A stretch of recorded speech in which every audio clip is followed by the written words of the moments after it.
The moment lasts less than 5 seconds, yet it has shaken an entire nation. A teenage girl walks across a Swindon shopping centre at 9:30 p.m. Not late, not deserted, just an ordinary British night.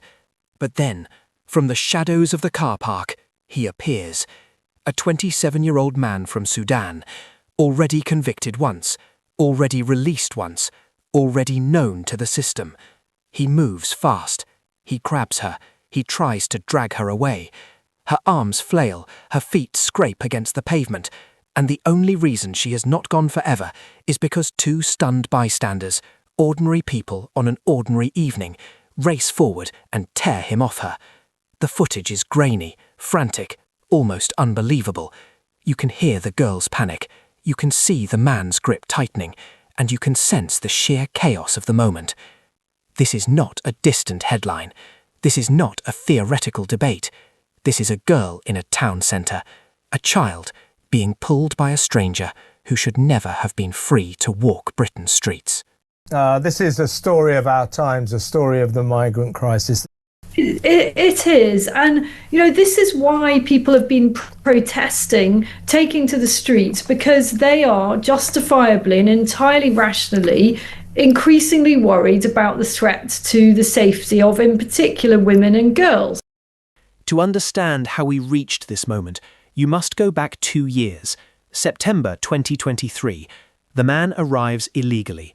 By November, he is standing in a Canterbury courtroom pleading guilty to entering the UK without valid papers. He gets 7 months in jail. 7 months, a sentence many still cannot comprehend for someone who deliberately broke into the country. But the real outrage begins on the day he walks out. No deportation, no detention, no monitoring. He is released directly into the community, a community that would later become the scene of an attempted kidnapping. He drifts between towns, unnoticed, untracked. And somewhere along the way, a catastrophic failure unfolds. The British state simply loses control of him. He becomes another unaccounted figure in a growing list of individuals whose criminal past should have triggered the strictest scrutiny, not the loosest oversight. By the time he reaches Swindon, winter has set in. Christmas lights glow over the precinct. Shops begin to close. Families head home. The girl, who cannot be named, walks alone, doing something any teenager in Britain should be able to do without fear. He steps forward. He grabs her. And in those seconds, Britain finally sees the consequences of its fractured border system, not in abstract numbers, not in political arguments, but in the raw terror on a young girl's face. He is now behind bars again, charged with attempted kidnap, but the unease remains. Because across the UK, this is not an isolated incident. December alone saw 42 migrants convicted of serious crimes: rape, assault, child endangerment, violent disorder. Convictions, not allegations. Dozens of cases, 1 month. In Bournemouth, residents speak of asylum hotels becoming crime hotspots, knife attacks in local shops, women pursued through car parks, shopkeepers threatened by men wielding machetes. In Manchester, police log a spike in sexual violence linked to individuals awaiting asylum decisions. In Glasgow, officers warn that some arrivals have criminal histories their databases cannot access. And these incidents keep coming, faster than ministers can respond, faster than councils can react, faster than communities can absorb. Now, step into the aftermath of the Swindon attack. The girl is safe, physically, but her parents are shattered. Police officers describe her as deeply traumatized. She no longer walks alone anywhere. Her friends no longer wander the town centre in small groups. Parents now rearrange their work schedules to escort children who used to navigate these routes confidently. Across Swindon, fear spreads quietly, almost invisibly. Women grip keys between their fingers when walking home. Teenagers coordinate travel in 2s and 3s. Shop staff double-check who is loitering outside during closing hours. The sense of normality has been punctured. Meanwhile, the man responsible sits in a cell, awaiting a sentence that may still not result in automatic removal, and that fact alone has ignited a national rage. This is where Britain finds itself, trapped between rising crime data, skyrocketing public anger, and a government trying and failing to convince the country that control is being restored. Prime Minister Keir Starmer's administration has promised the toughest asylum overhaul in modern times. His Home Secretary, Shabana Mahmood, speaks of stronger border checks, faster removals, and Denmark-style temporary protection. The shift marks a dramatic hardening for a Labour government, driven largely by public fear and the surging popularity of Reform UK. But the Swindon case has exposed a brutal truth. Change is not coming fast enough. When the Home Office states it will do everything in our power to deport foreign offenders, critics now laugh bitterly. Because if such power exists, why wasn't it used? Why was a known offender simply released? Why do identical failures keep repeating? And why are communities left to deal with the consequences? Ministers point to the European Convention on Human Rights. Lawyers point to overloaded courts. Councils point to a lack of funding and information. But ordinary Britons point to something far simpler. The system doesn't work, and people are paying the price for it. The December crime data reinforces the point. 42 convictions in a single month show a pattern that can no longer be brushed aside as coincidence or misfortune. It reflects years of administrative breakdown, unvetted entries, delayed processing, constrained deportation powers, and a government stretched across legal, political, and operational fronts. This is not a moral judgment on every migrant. Britain has welcomed those in genuine need for generations. But the distinction between vulnerable refugees and dangerous offenders has blurred. Not because the public lacks compassion, but because the system lacks competence. And when competence disappears, fear fills the vacuum. In Swindon, life will slowly normalise. The girl will heal. The shops will reopen. The CCTV footage will fade. But the question this case leaves behind will not fade at all. Because if a man can enter illegally, be convicted, be released, and nearly abduct a child in a public square, then what exactly does public safety mean in modern Britain? And if December's crime surge is a warning, not an anomaly, then the final question becomes impossible to ignore. How many more failures can Britain endure before the crisis at its borders becomes a crisis on every street? Britain has walked straight into a geopolitical storm, a Greenland showdown that spun out of control, a UK-US trade deal hanging by a thread, and a domestic immigration system buckling under pressure.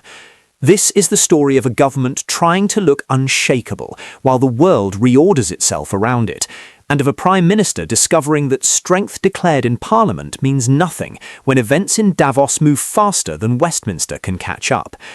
It began with a sentence delivered in the Commons, a vow of defiance, a declaration that Britain would not yield to tariff threats over Greenland. For a moment, it sounded like the country had rediscovered its footing, but within the hour the ground shifted, and by nightfall the Arctic chessboard had been redrawn without the UK even in the room. What's just happened in the last hour?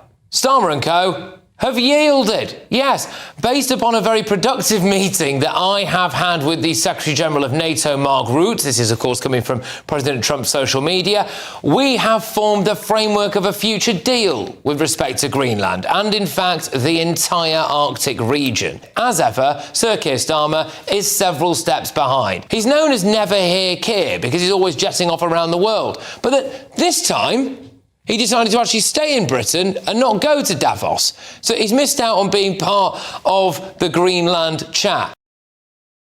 Starmer's strong words ricocheted across TV screens, designed to show a Britain still capable of pushing back against an American president willing to weaponize tariffs.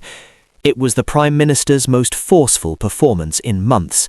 Calm delivery, clean posture, the authority of a leader defending national principle.